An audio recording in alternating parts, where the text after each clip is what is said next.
La photographie représente pour un photographe 90% du temps, c'est de l'adaptation, c'est de la rencontre avec les gens, et 10% seulement, c'est le déclenchement et le traitement des photos. Bonjour, c'est Régis Moscardini du blog auxonnature.com et je suis très heureux de vous retrouver pour ce 47e épisode du podcast Interview de photographe nature, la seule et unique émission sur le web qui vous aide à mieux photographier en compagnie des meilleurs photographes de nature francophones. Alors on s'approche tout doucement du nombre symbolique des 50 épisodes, tout doucement mais sûrement, et j'ai très hâte comme vous d'y être. Alors voir, témoigner, protéger. C'est le slogan qui s'affiche sur la page d'accueil du site internet de Florian Ledoux. Ces 3 mots résument parfaitement le travail photographique de Florian. Alors qui est Florian ? Eh bien, c'est un photographe professionnel reconnu pour ses reportages photos sur le peuple inuit au Groenland notamment. Ses parents lui ont donné le goût du voyage et des contrées exotiques très jeune. Plus tard, c'est naturellement qu'il se tourne vers la photographie pour montrer ce qu'il voit au cours de ses nombreux voyages. Son passage à la Marine nationale en tant que reporter d'images forgera son identité de photographe. Son attirance pour les milieux naturels hostiles est la clé de voûte de son univers. Ses reportages photos sont pour lui le meilleur moyen de témoigner de la fragilité du monde qui nous entoure. Alors au cours de cette interview, vous l'avez deviné, vous apprendrez toutes les techniques qu'utilise Florian pour créer ses reportages photos. Bonjour Florian.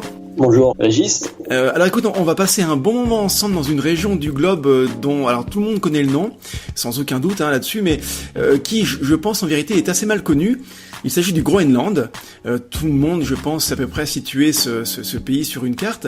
Donc on a quand même décidé ensemble d'axer notre conversation sur le thème du reportage photo, car c'est précisément les travaux que tu mènes auprès de la culture inuite.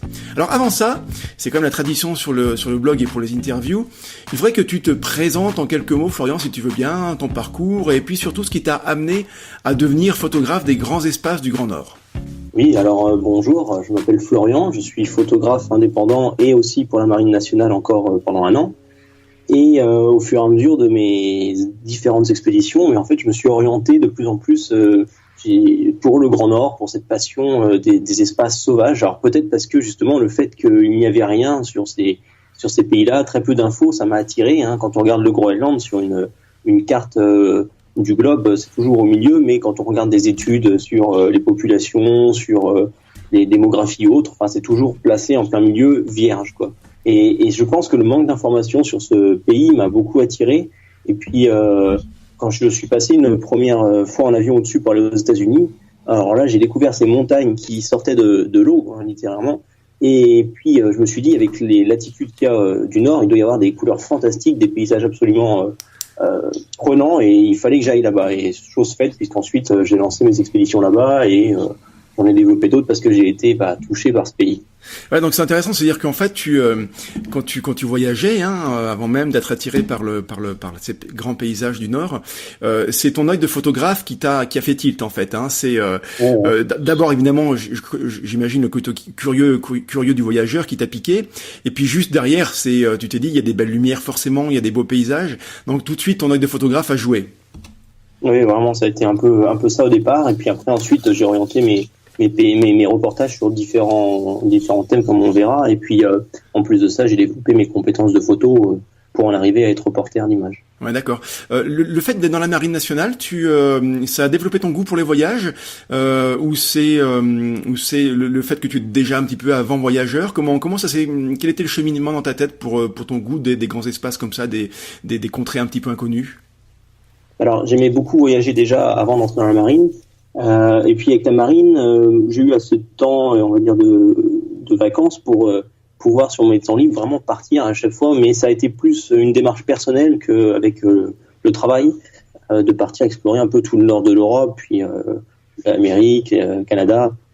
Et puis au final, après, d'aller de plus en plus dans des treks en autonomie pour faire de la photo et vraiment rechercher ces lumières à des endroits, sur des spots que je planifiais avant. Je regardais, je traçais tout sur Google Earth pour voir où je pouvais trouver les bons spots en haut de la montagne à telle heure avec le soleil qui se couche du bon côté.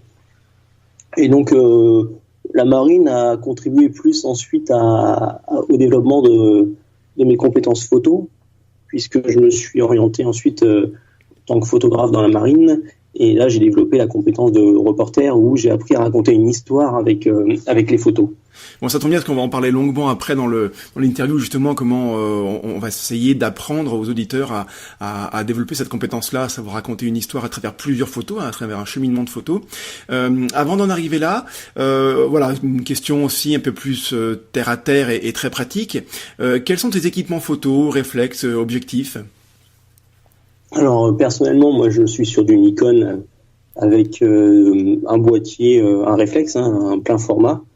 Actuellement un D600, mais je compte m'équiper d'un D4S boîtier professionnel parce que pour en avoir utilisé avec la marine, c'est une autre gamme. Et puis les optiques, pareil, 24-70, le transstandard pour le reporter, un 70-200 avec une bonne ouverture, et puis éventuellement un 14-24 qui sert de grand angle. Voilà, puis un trépied évidemment. D'accord. Donc tu as là, avec les trois objectifs que tu viens de citer, tu as effectivement là toute une plage focale qui te permet de recouvrir pas mal de sujets pour le reportage. J'imagine on va aussi on va en parler plus longuement là-dessus, mais c'est une plage focale que tu as découpée en trois objectifs. Et tu vas pas au-delà du 200 mm. Non, pour ce que je fais maintenant en reportage, j'en ai pas forcément l'utilité. Et puis c'est lourd, j'imagine aussi, ça c'est encombrant.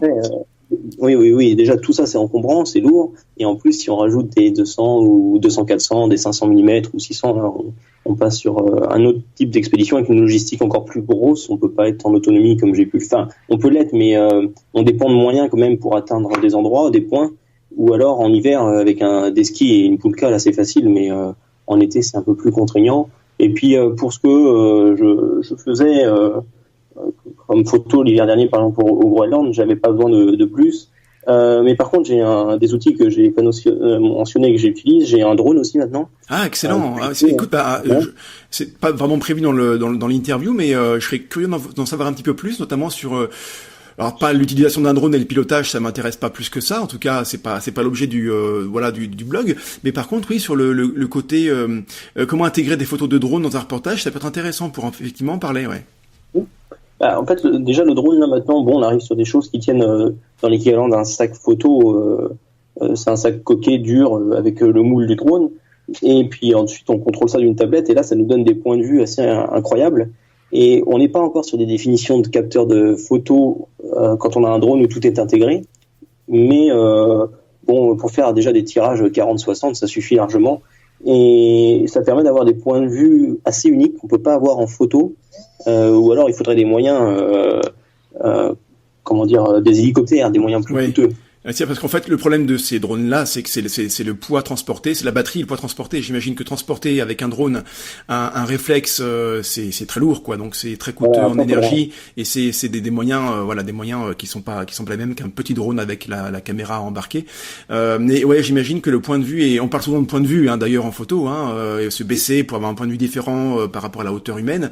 Et ben là, pour le coup, c'est pas se baisser, c'est aller un peu plus haut. C'est pas forcément aller très très haut, je pense, mais c'est aller un peu plus haut à des endroits accessible habituellement et ça va être assez sympa, ouais. On anticipe un petit peu, mais comment tu fais avec un drone justement pour prévoir ton point de vue, ton sujet, pour le cadrage, c'est un peu au feeling ou tu t'arrives à l'anticiper en amont?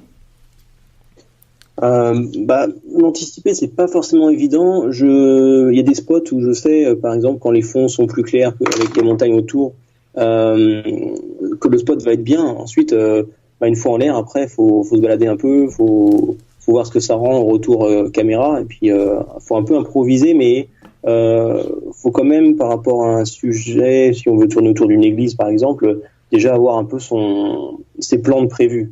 Surtout en vidéo. Ouais, d'accord, ouais. Oui, c'est effectivement, oui, la vidéo, c'est ça, de toute façon, on n'improvise pas comme ça des plans, il faut avoir une espèce de storyboard au début. Alors, c'est storyboard, ça fait un peu un gros mot, on a l'impression d'un autre gros truc de film, mais non, ça peut être juste quelques notes, pour prévoir quelques plans, et ça suffit largement, mais il faut le faire. Quelle est la marque du drone que tu utilises? Si tu en es content, est-ce que tu peux le dire? Il y a aucun souci avec ça. Tout à fait. Alors c'est un DJI, c'est la marque DJI, c'est un Phantom 3. D'accord. Donc maintenant il y a même le Phantom 4 Pro qui est sorti avec des options un peu plus encore un peu plus faciles pour piloter. avec des anti-collisions, des choses comme ça. Mais déjà, le Phantom 3 est une belle machine qui fonctionne bien. C'est quoi, c'est 1 millier d'euros à peu près, non? Ouais, un peu plus, avec des batteries en rab, un sac, une tablette, on regarde 2000 euros. D'accord, ouais, d'accord. Mais bon, on est dans les prix d'un très bon objectif, voilà, c'est pas non plus... Ça s'offre, c'est tout à fait abordable. Après, il y a des drones encore au-dessus, avec des capteurs pas tellement plus gros au niveau du drone, mais avec des capteurs beaucoup plus puissants, et c'est l'Inspire One, ou deux même maintenant, et là, on est sur, par contre, des prix à 6000 euros, parce que dessus, on a un vrai capteur... je sais pas si c'est un 24-36, mais on a un capteur beaucoup plus gros qui est de chez Sony et une meilleure résolution. D'accord, donc là, pour toi, ça apporte une vraie plus-value dans le cadre d'un reportage photo, un drone. Oui, alors après, l'inconvénient, c'est qu'on n'en met pas 50 des photos dans un reportage de drone, mais ça me permet, par exemple, pour ouvrir le reportage, d'avoir une vue d'ensemble du village de Cul-du-Suc, là, le petit village au Groenland, une vue d'ensemble, et ça situe un peu où on est. Le lieu avec les montagnes en arrière-plan, les fjords de chaque côté, la glace. Ouais, pour situer la scène, le cadre du reportage, c'est l'idéal. Ouais, je vois tout à fait. J'ai vu d'ailleurs ces photos-là sur ton site, effectivement. Est-ce que tu prends des précautions particulières pour protéger ton matériel contre les conditions extrêmes, et je pense particulièrement au froid, au vent, par exemple? Eh bien, pas forcément. Le drone, je le sors pas trop quand il y a une grosse tempête, mais j'arrive à le pousser au-delà des limites du constructeur dans le vent et dans le froid, parce qu'il était donné pour 0 degré, et j'ai quand même emmené à moins 15 avec du retour de vol avec des pales givrées. Et puis le matos photo, j'essaye de pas trop, quand il pleut ou autre, de toute façon, ou qu'il neige ou qu'il vente, après, j'essaye de pas trop le laisser... je l'emballe un peu, quoi, mais avec des protections assez succinctes. Après, c'est aussi les boîtiers souvent qui sont les boîtiers pro un peu tropicalisés. J'ai l'impression que le froid, en fait, c'est pas forcément le gros ennemi du matériel photo. Ça va peut-être ralentir un petit peu les machines, pas les gripper, mais en tout cas les ralentir. C'est moins problématique que de la poussière en safari. Je pense que le froid est pas forcément un gros problème. Non, je pense après par des froids très extrêmes, comme d'autres photographes ont pu l'expérimenter. Le verre est plus fragile aussi. Oui, d'accord. Mais au niveau... Le plastique aussi. Le plastique sûrement, oui aussi. Et là, le froid, il y a peut-être les batteries un peu qu'il faut prendre en compte, ça se vide plus vite. Mais quoique avec le drone, j'ai pas trop descendu en temps de vol. Avec les boîtiers photo maintenant qu'on a, ça tient super longtemps les batteries quand même. Par contre, là où je vois la différence, c'est que la marine, où on utilise du matos photo quasiment identique sur des bateaux, et là, le sel ronge le matériel photo. Quand tu dis ronge, c'est au sens propre, c'est vraiment que ça le bouffe, quoi. Ouais, ça corotte, après, ça s'infiltre le sel derrière. Il décolle tous les plastiques qu'on a sur les appareils photo, sur les côtés et autres, et puis après, ça s'infiltre un peu partout. C'est vraiment... le sel est vraiment beaucoup plus mauvais que le froid. Ça peut être une vraie plaie, quoi. Effectivement, et là, il y a des vraies précautions à prendre. Alors, on attaque là vraiment proprement parler le thème du reportage. Donc, une grande partie de tes travaux, Florian, sont constitués de reportages photos. Avant d'aller plus loin, et je pense que c'est vraiment important pour que nos auditeurs puissent bien cerner cette notion de reportage. Comment toi, tu définirais ce qu'est un reportage photo? En tout cas, toi, comment tu le vois? Comment tu le cernes? Pour moi, le reportage, c'est rapporter une histoire, rapporter un mode de vie, un point de vue qu'on a envie de défendre. Et pour ça demande du temps, parce qu'il faut ce point de vue qu'on veut défendre, ou cette culture qu'on veut transmettre, il faut s'en imprégner avant même de commencer à la photographier. Et c'est pour ça qu'on dit souvent que la photographie représente pour un photographe 90% du temps, c'est de l'adaptation, c'est de la rencontre avec les gens, et 10% seulement, c'est le déclenchement et le traitement des photos. Alors, je ne sais pas si les pourcentages sont exacts, c'est sûrement imagé, mais c'est pour montrer à quel point le temps nécessaire en amont est très important, parce qu'il faut prendre plein de contacts. Imaginez demain, vous voulez aller faire un reportage en Sibérie, vous connaissez rien à la Sibérie, ça va vous demander plusieurs années, parce qu'il faut y aller une fois, rencontrer les gens, y retourner, recréer des liens, continuer à solidifier ces liens, trouver les bonnes personnes par rapport à l'angle de votre reportage.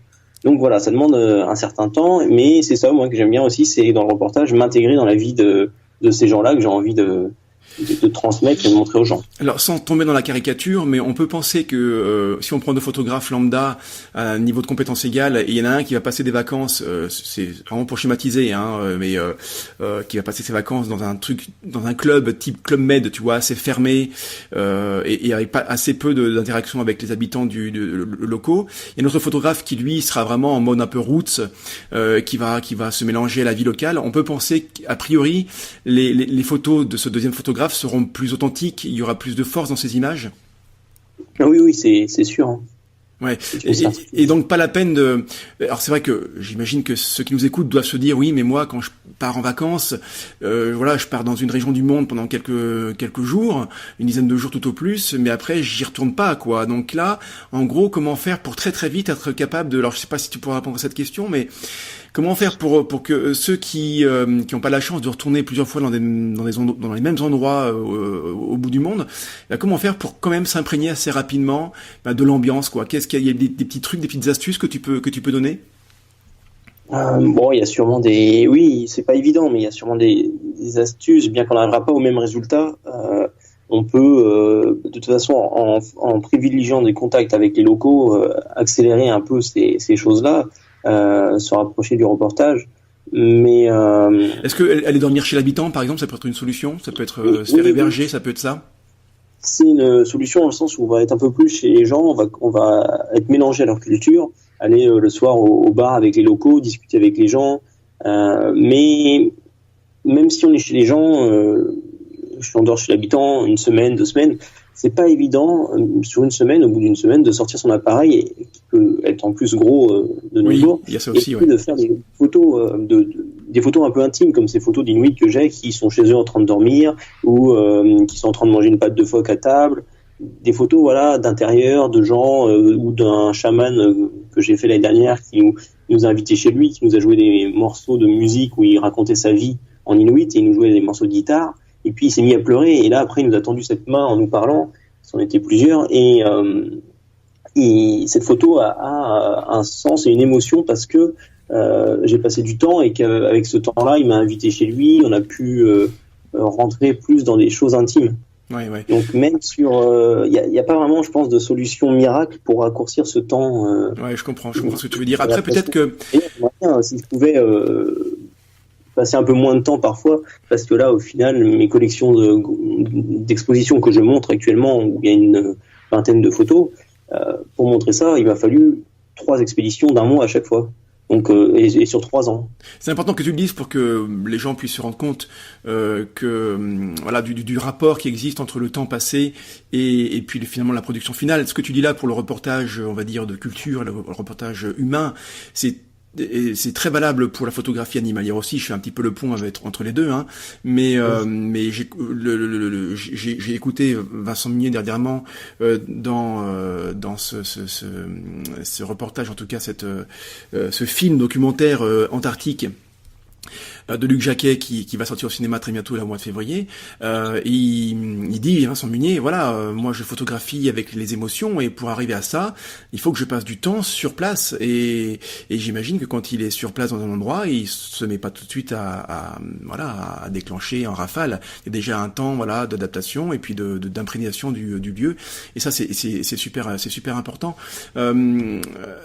Pour tes compétences en reportage photo, tu l'as appris, je crois, grâce à la Marine nationale. Qu'est-ce que tu as dans ces cours-là, dans ces formations, qu'est-ce que tu y as appris et qu'est-ce qui te sert encore aujourd'hui? Alors, ce que j'ai appris, parce que quand je suis arrivé dans la photographie dans la Marine, je savais faire de la photo, mais je ne savais pas raconter une histoire. Et en fait, c'est vraiment... Techniquement, tu savais utiliser l'appareil, mais ça allait pas plus loin, quoi. Voilà, parfait. Mais je ne savais pas donner un sens forcément avec un sujet, raconter une histoire et surtout changer de valeur de plan, avoir une photo au plan large pour présenter son sujet, après un peu plus resserré, des gros plans sur des visages, sur vraiment changer de valeur de plan, un peu comme on fait en vidéo, mais sur de l'image. Et en fait, on pourrait par exemple une photo toute seule d'un gros plan comme celle de la main de Kunuk l'Inuit qui mange une patte de phoque, eh bien, toute seule, elle aurait moins de sens qu'inclus dans un reportage où avant on l'a vu chasser le phoque en plan large. Après, il y avait un plan serré sur ses yeux avec la jumelle qui tire. Voilà, c'est raconter une histoire au fur et à mesure. Mais après, l'histoire, elle a besoin aussi d'être un peu écrite. On peut aussi orienter ce qu'on raconte avec les photos par l'écriture ensuite. Et ça veut dire que cette démarche-là de prise de vue, où tu en amont tu réfléchis un petit peu au processus de l'enchaînement des photos. C'est un peu comme je parle de storyboard tout à l'heure quand on parlait du drone, mais c'est un peu pareil. C'est-à-dire qu'est-ce qu'avant, clairement sur papier, tu vas écrire ce que tu dis. Ben voilà, il me faut absolument un plan large de ça. Il me faut un plan plus serré de ça pour raconter ça. Est-ce que tu vas jusque là? Je l'écris pas, mais je le pense parfois. Donc ça reste un peu brouillon parce que dans ma tête, parce qu'il n'y a pas besoin, comme en vidéo ou pour un film, de mettre tout à plat. Mais par exemple, je sais que parfois maintenant Là, je sais que cet hiver, il me manque des photos que j'avais envie de faire des Inuits pour compléter. Et en fait, voilà, je l'écris pas, mais c'est bien en tête, quoi. C'est bien en tête. Tu le réfléchis quand même pas mal avant. Après, je le réfléchis, mais il y a aussi ce qui se passe sur le moment. Par exemple, l'Inuit qui s'allonge, je vais rapidement faire un plan large, et puis après, je vais resserrer, si j'ai la bonne optique, je vais resserrer sur son visage, faire un plan serré des yeux. Et ensuite, c'est au moment de l'editing, du choix des photos pour raconter son histoire, que là, je verrai. Mais c'est bien d'avoir aussi le choix entre un plan large de l'Inuit qui est allongé en train de chasser, par exemple, pour mon cas, et puis un plan serré après sur les yeux, avec le début du tunnel qui montre ce qu'il fait, mais en plus serré. Et puis après, en fonction de ce qu'on veut raconter à la fin, sur papier, en fonction des articles ou autres, on a de la matière pour adapter. Il faut trouver le bon équilibre entre effectivement la préparation, le côté un peu presque scientifique de l'affaire, et puis le côté émotion où là tu te laisses un petit peu porter par ce qui se passe sur le terrain. Et voilà, il faut trouver, c'est l'expérience qui parle aussi. Il faut trouver le bon équilibre entre ces deux choses-là. Alors on a bien compris, Florian, tu passes beaucoup de temps au Groenland pour faire tes reportages photos. Alors le but qu'on s'est donné tous les deux, c'est simple et puis un petit peu ambitieux en même temps, c'est permettre aux auditeurs d'avoir quelques clés pour réaliser eux-mêmes un reportage photo dans quelques endroits que ce soit. Et aussi et surtout mieux connaître la culture inuite qui, pour nous Français occidentaux, nous est assez inconnue. Donc je commence avec une première question vraiment toute simple. Tout d'abord, pour situer les choses, qui sont ces habitants du Groenland? Combien sont-ils? Où vivent-ils? Comment sont-ils organisés? Alors, on va pas faire toute une page d'encyclopédie, mais voilà, quelques petites notions pour resituer les choses. Alors, les Inuits du Groenland sont donc des Inuits, comme je l'ai dit. Ils sont arrivés du Canada il y a à peu près 4000 ans. Donc c'est assez récent alors en fait. Oui, ça a été l'une des dernières vagues de colonisation de la Terre. Ah, c'est fascinant ça. Et donc ils sont passés par le nord et par l'endroit qui est assez connu sous le nom de Thulé. Et donc il y a eu plusieurs cultures. Il y a eu la culture Indépendance 1, Indépendance 2, la culture Dorset et ensuite la culture de Thulé qui est probablement la dernière. Ensuite il y a eu plusieurs successions où au Groenland, la vie a disparu entre ces différentes colonisations parce que le climat était pas facile, parce que la vie était dure. Et puis ensuite sont arrivés en 900 les Vikings, entre autres.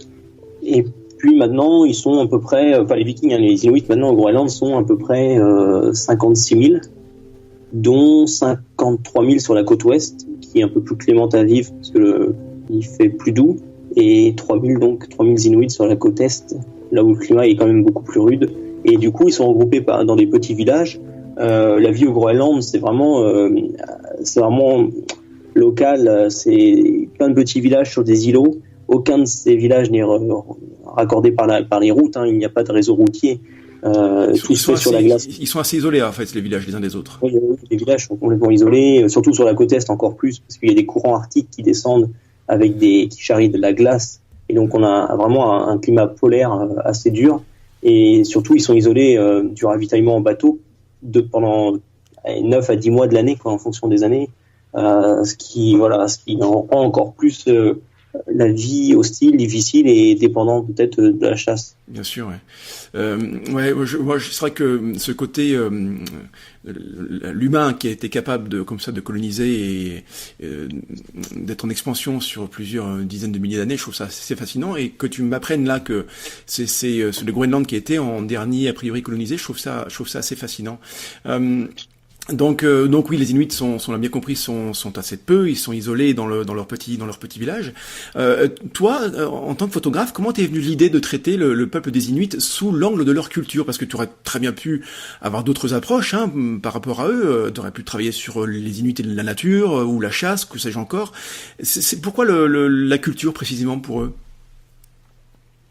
Déjà la culture, en fait, pour moi, elle regroupe un peu justement tout ça. Ça peut être aussi bien la chasse comme leur rapport à la nature ou leur mode de vie vraiment quotidien. Et c'est pas la culture en soi ancestrale, c'est la culture au sens large. Et alors pourquoi je me suis tourné vers cet angle, vers ce sujet? C'est parce que sur mes premières expéditions au Groenland, j'y allais pas du tout pour ça. Comme je le disais au tout début, j'y allais plus pour les paysages. Et puis j'ai découvert, j'étais touché par ce peuple inuit que je connaissais pas. Ils sont attachants, ils sont robustes, solides, ils vivent dans des conditions pas possibles. Et puis voilà, je suis rentré en France, il y a quelque chose en moi qui continuait à trotter. Et je me disais mais mince, pourquoi ces gens vivent là-bas? J'avais envie d'en savoir plus sur eux. Donc je suis retourné sur la côte est, un peu plus au nord. Et là, ça a été 50% nature, 50% humain. Et ça m'a permis de commencer à prendre des vrais contacts, à commencer à creuser un peu sur leur mode de vie. J'ai appris plein de choses sur la culture, la façon de chasser, sur vraiment comment ils vivaient, et puis surtout connaître des gens. Et ensuite, j'ai décidé d'y retourner une troisième fois dans la même région que la deuxième fois pour pouvoir approfondir et vraiment faire des photos là que d'humains, parce que j'avais décidé de pas prendre de tente, donc pour me forcer à dormir tous les jours chez les gens, vivre avec eux, aller chasser avec eux. Et puis en fait, je pense que c'est aussi le fait que leur culture évolue qui m'a donné envie de m'y intéresser, parce que il y a une part assez ancestrale et traditionnelle, le fait de chasser comme ça en chien de traîneau, d'éventrer le phoque sur la banquise pour en sortir le foie cru et le manger, puis après de rentrer et puis de jouer à la PlayStation, de manger du coca, d'être sur Facebook. Là encore cet après-midi, je discutais avec un ami de là-bas. Des fois il m'envoie des selfies avec un ours polaire derrière. Et c'était ce décalage un peu entre les deux qui m'a, je pense, questionné et m'a poussé à me pencher sur leur mode de vie, pour voir un peu est-ce qu'il allait devenir dans le futur, peut-être. Alors, j'avais prévu de te poser la question suivante, c'est-à-dire que je voulais te demander d'aider les auditeurs à de leur donner quelques clés pour que eux aussi puissent trouver leur idée de reportage. Mais en fait, je trouve que c'est un peu stupide parce que d'après ce que tu viens de dire là, c'est très personnel. C'est-à-dire que toi, cette idée de reportage t'es pas venue comme ça. Tu t'es pas dit un jour, allez, je vais faire ça à la culture des Inuits et je vais essayer d'illustrer le décalage entre leur tradition et puis la culture occidentale qui s'imprègne chez eux. Non, ça a été un cheminement. C'est-à-dire que tu l'as ressenti comme ça, c'est venu au fur et à mesure. Et je pense que les gens qui sont en manque d'idées de reportage, eh bien, il faut qu'ils s'imprègnent d'un milieu. Ça peut être un milieu vraiment très proche de chez eux, ça peut être leur famille, ça peut être autre chose, mais voilà, il faut prendre le temps finalement, quoi. Oui, et puis je pense qu'il faut qu'ils fassent les choses qu'ils aiment. Et puis au fur et à mesure, dans ces choses-là, ils y trouveront un intérêt de montrer des choses à travers un reportage. Et puis du coup, ils trouveront des nouvelles idées, des nouveaux angles. Tiens, pourquoi je parlerais pas de ça comme ça, et puis de ça comme ci. Et puis comme ça, ils iront de fil en aiguille, mais ça se construit. Enfin, c'est pas un matin, je me suis pas réveillé en me disant tiens, je vais aller au Groenland faire des photos des Inuits, parce que d'ailleurs, les Inuits, je les connaissais pas. Et puis maintenant, ces reportages que j'ai pu faire au Groenland sur les Inuits m'ont aussi poussé à penser un peu plus loin et puis me dire bon, maintenant que j'ai fait les Inuits du Groenland, pourquoi je ferais pas les Inuits du Canada, du Nunavut, de Sibérie? Et puis essayer de les comparer et voir comment ils évoluent avec la technologie, un peu tous indépendamment, et puis voir les problèmes que ça peut engendrer dans leur société. Bien sûr, oui. Ces reportages que je vais faire dans le futur ont bien été amenés par des premières expéditions, des premières pierres posées. Il faut faire des choses pour trouver sa voie, son son angle. À l'instant, je disais qu'il fallait prendre son temps, mais prendre son temps, ça veut pas dire qu'il ne faut rien faire. Tu l'as dit, tu l'as très bien dit, il faut photographier. C'est-à-dire que toi, cette idée-là, en tout cas ces idées te sont venues en photographiant parce que tu as commencé à faire telle ou telle photo, plutôt de nature d'ailleurs, de paysage, et puis après tu t'es intéressé aux Inuits, et puis après tu t'es intéressé à ce décalage entre leur culture et puis ce qui arrive au niveau de leur changement culturel. Mais tu as fait plein de photos, quoi. Et c'est ça en fait. C'est quand je dis qu'il faut prendre le temps, il faut prendre le temps en photographiant. Et c'est après les idées, elles viennent parce qu'on a photographié, parce qu'on a fait de l'editing, parce que les idées se forgent et viennent parce qu'on fait du traitement photo, parce qu'on les montre à des gens, et après on discute. Tout ça, c'est assez long, mais c'est nécessaire, et puis c'est comme ça que les idées, en tout cas les idées de thème arrivent. Oui, moi je pense qu'à chaque fois que je rentre d'une nouvelle expédition, un nouveau reportage, j'ai en tête déjà un nouveau reportage ou un nouveau projet, parce que presque un voyage en entraîne un autre, parce qu'en fait pendant qu'on est là-bas, on fait des nouvelles rencontres qui nous orientent sur des nouvelles choses. Comme l'hiver dernier, pour donner un exemple, j'ai été à Reykjavik pour aller au Groenland, et j'ai rencontré une scientifique de Météo France qui était avec Vincent Munier et Laurent Balesta et puis Luc Jacquet en Antarctique, et qui m'a dit mais pourquoi avec la marine t'irais pas en Antarctique?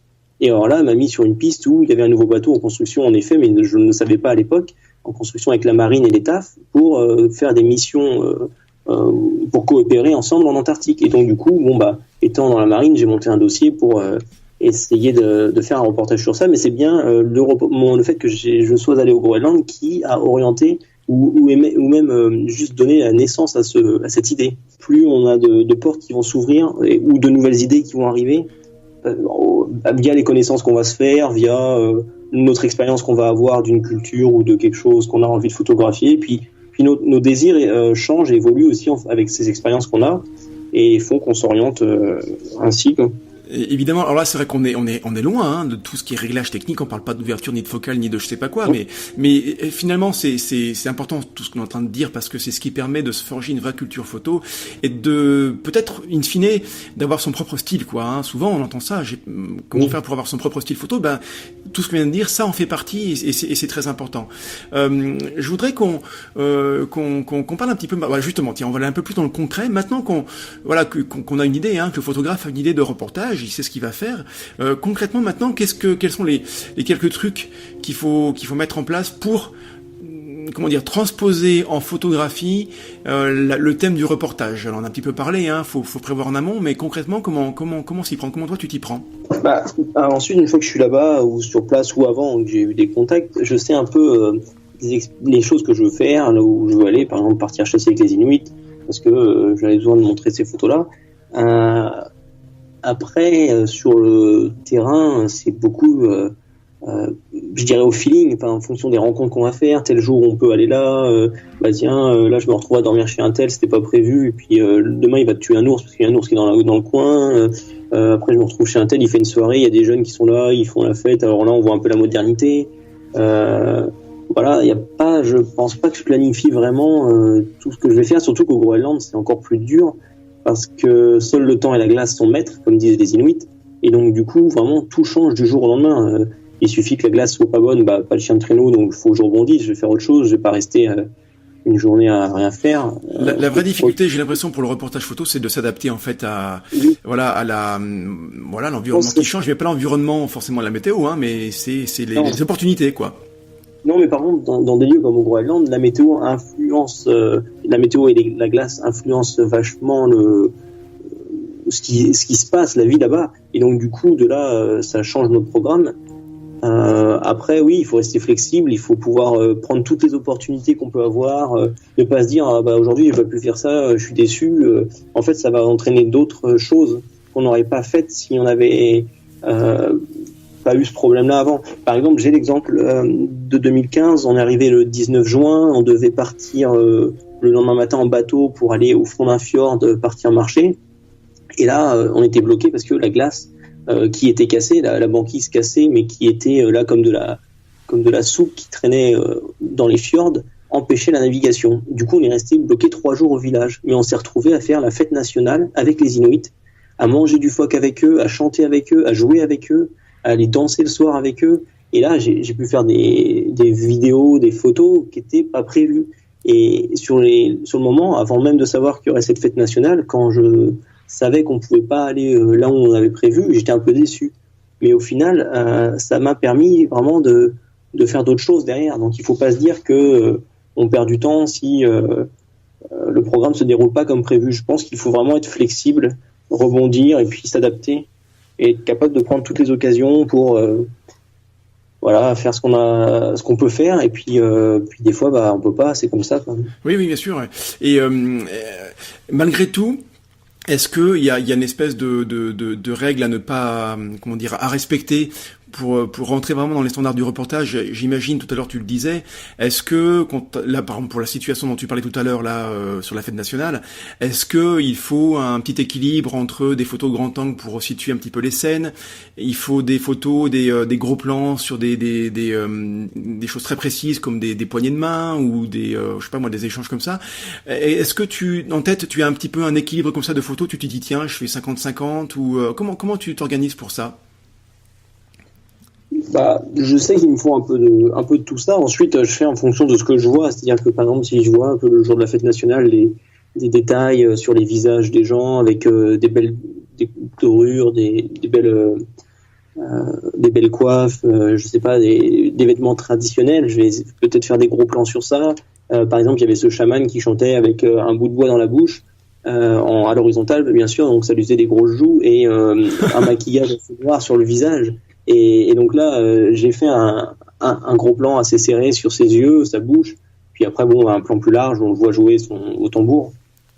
Je pense que je fais encore une fois, c'est beaucoup au feeling par rapport à ce que je vois, parce que je peux pas prévoir ce que je vais voir ou ce que les Inuits vont faire. J'ai l'impression qu'en fait, pardon Florian, mais j'ai l'impression qu'en fait en tout cas comme toi tu fonctionnes, je dis pas que c'est la règle absolue, mais comme toi tu fonctionnes, ce qui me paraît d'ailleurs vraiment bien, c'est tu te laisses porter un petit peu par les émotions et par le feeling du moment parce que tu t'y sens bien.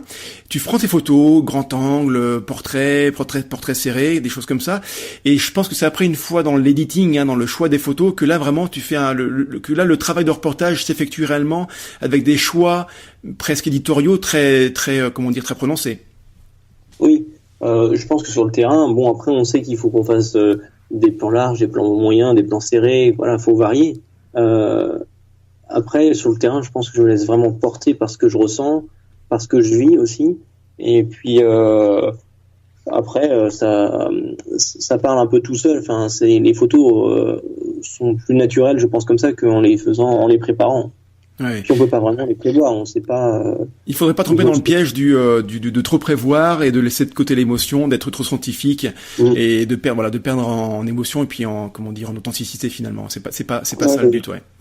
Je pense que contrairement à, par exemple, la technique photo où là, il faut connaître ses réglages ou autre, pour le reportage, ensuite, je pense qu'il faut vraiment se laisser, oui, comme on disait, porter, et puis, faut pas être trop cartésien, faut pas être trop il n'y a pas vraiment de règles d'or, je dirais, et puis après, c'est un peu chacun son feeling. Moi, c'est ma façon de fonctionner, elle me va parce que, elle me permet de vivre ces expériences pleinement et de rentrer dans mon sujet.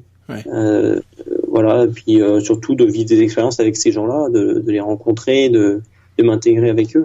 Donc, c'est d'abord l'expérience de vie qui t'intéresse, de manière pas égoïste, mais en tout cas de vivre toi une belle expérience de vie, et puis toi en tant que photographe, tu relates cette expérience de vie à travers tes photos. Voilà, pour la partager, pour diffuser un message, mais c'est vraiment avant tout une expérience qu'on vit en faisant ces photos, et je pense qu'en les vivant vraiment, les expériences, en s'intégrant en rentrant dans son sujet, les photos peuvent avoir plus de force que quand elles sont trop préparées et qu'on est distant de son sujet. Bien sûr, ouais.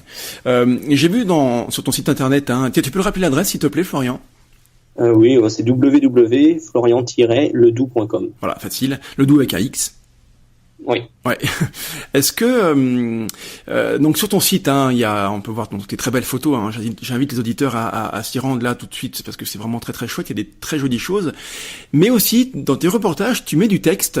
Est-ce que c'est toi qui aimes bien faire ça? Est-ce que tu penses que c'est nécessaire ou est-ce que les photos ne peuvent pas se suffire à elles-mêmes? Comment tu gères ça? Comment tu gères l'apport de texte dans tes reportages? Je pense que les photos peuvent se suffire elles-mêmes parce elles peuvent dégager une émotion, un sens. Et ensuite, c'est pour raconter une histoire où je pense que là, il faut par contre assembler un peu les photos avec des petits morceaux de texte ou au moins des légendes.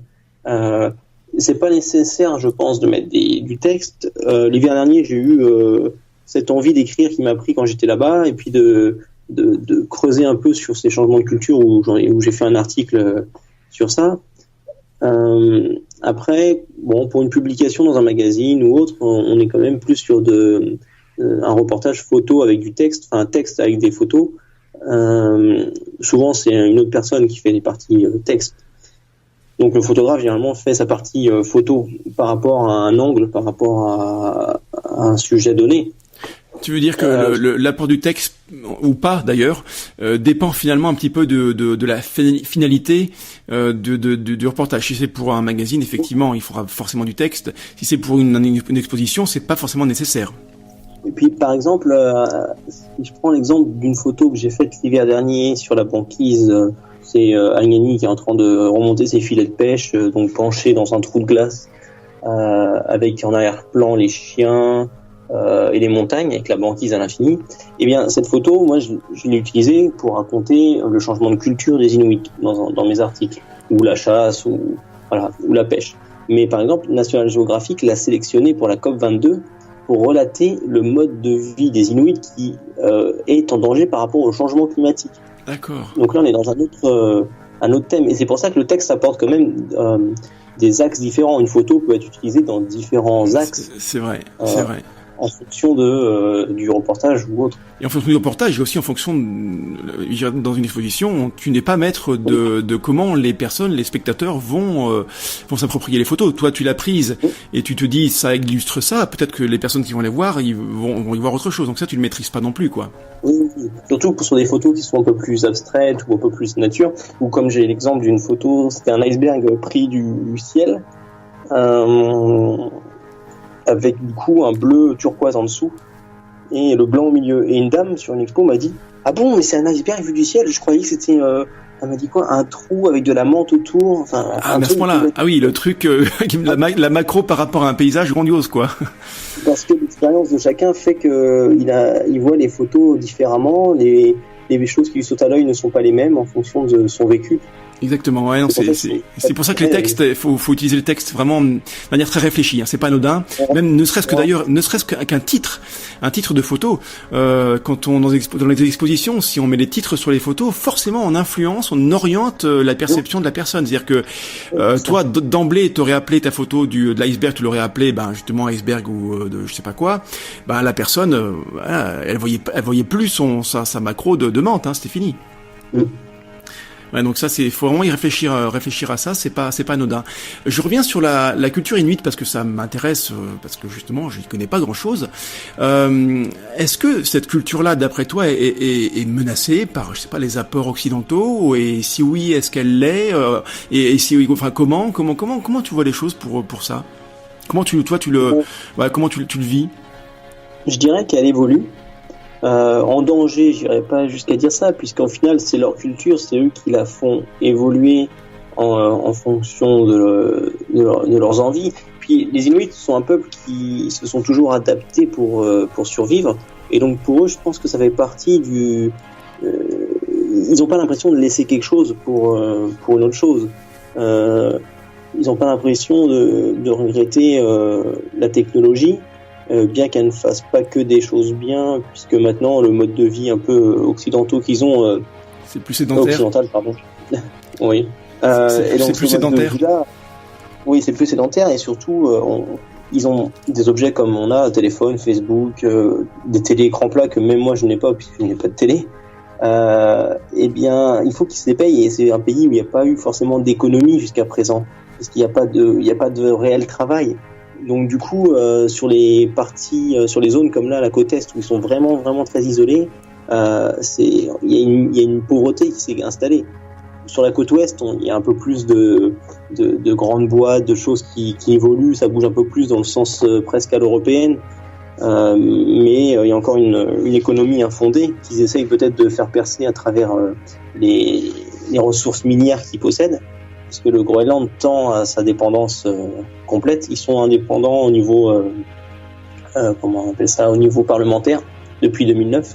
Par rapport au Danemark ? Par rapport au Danemark, oui, tout à fait. D'accord. Et donc voilà, maintenant ils voudraient aller plus loin, mais pour aller plus loin, il faut qu'ils aient une économie. Parce que j'ai l'impression d'après ce que tu dis qu'en fait ils ont envie de posséder ces belles choses. Je sais pas si c'est beau, j'en sais rien. Je sais pas si c'est bien ou pas bien, mais ils ont envie de posséder ces choses-là qui sont liées à la culture occidentale, les télés, l'internet, enfin toute la technologie. Ils ont envie de les posséder parce que ils en voient finalement l'utilité. Mais par contre, ils n'ont pas les moyens, quoi. Donc ça pose un vrai problème. Et puis du coup, on constate qu'il y a quand même pas mal de jeunes, notamment, qui quittent les petits villages pour aller faire des... Ouais. Ils se disent que la vie difficile, traditionnelle inuite, est pas celle qui leur plaît, et surtout quand ils peuvent voir ce qui se passe ailleurs. En fait, c'est ça le problème. Oui. Surtout maintenant avec Facebook, ils voient le monde à travers Facebook.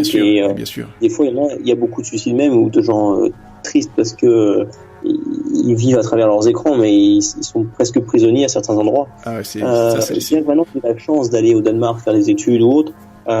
J'ai aussi connu des Inuits qui, après leurs études au Danemark, reviennent au Groenland, notamment des jeunes de 20 ans, pour y rester vivre en tant que chasseurs, parce que ils m'ont dit, c'est notre identité, la chasse, être là en milieu sauvage, au milieu de nulle part, comme ça, devant les icebergs. Waouh, on adore ça. C'est excitant pour nous de chasser une baleine, un dauphin noir, un orque, un ours. Et puis, c'est notre identité, voilà ce qu'il me disait. Alors, je ne sais pas trop où situer ma réflexion dans tout ça, parce qu'il y a un peu des deux, un peu de tout. Des gens qui veulent évoluer, des gens qui, non pas qui veulent pas évoluer, mais qui aiment leur tradition. Donc après, je pense que le futur se fera plus ou moins naturellement. Enfin, je veux dire, l'évolution, ce qui doit se faire, évoluera. Bien sûr, oui. C'est pour ça que c'est une population ou une tradition qui est en danger. Je pense qu'elle change, voilà. On peut dire qu'elle change, ça c'est sûr. Est-ce que toi, quand tu as fait plusieurs expositions, en vrai, quoi, en dur, oui, est-ce que tu sens que le regard des gens peuvent changer à la fin de leur visionnage des photos, avec les discussions qu'ils peuvent avoir avec toi? Voilà, comment tu sens le regard des gens par rapport à cette culture inuite qui nous est vraiment pas bien connue? D'abord, les gens aiment la découvrir parce qu'ils ne la connaissent pas forcément beaucoup. C'est un monde un peu inconnu, même moi, je l'ignorais, cette culture, avant de m'y rendre. Ensuite, je pense qu'ils sont intéressés, ils sont touchés. Après, ça ne changera pas les choses qui sont en cours. Je veux dire, la transformation qui se passe au Groenland a lieu, et c'est pas le point de vue des gens qui l'empêchera, puisqu'en fait c'est les Inuits eux-mêmes qui la font changer et qui font évoluer leur culture. Bien sûr. Avec ce qu'ils vivent. Après, c'est sûr que notre monde les a influencés, puisqu'on leur a apporté le Coca-Cola, la mondialisation, on va dire. Ouais. Symbolisé par Coca, par exemple, quoi. Oui. J'ai une photo de Agnani, un jeune Inuit, qui pose fièrement avec la canette de Coca-Cola à côté de la tête, et toute la nuit il se réveillait. On était parti chasser en chien de traîneau, donc on était au milieu de nulle part. C'était vraiment peut-être à 80 km du village, quoi, et sur la banquise. Et puis là, en pleine nuit, j'entends et il ouvre une canette pour boire. Il était minuit, quoi. Ouais. Voilà, ils sont vraiment devenus aussi un peu addictifs à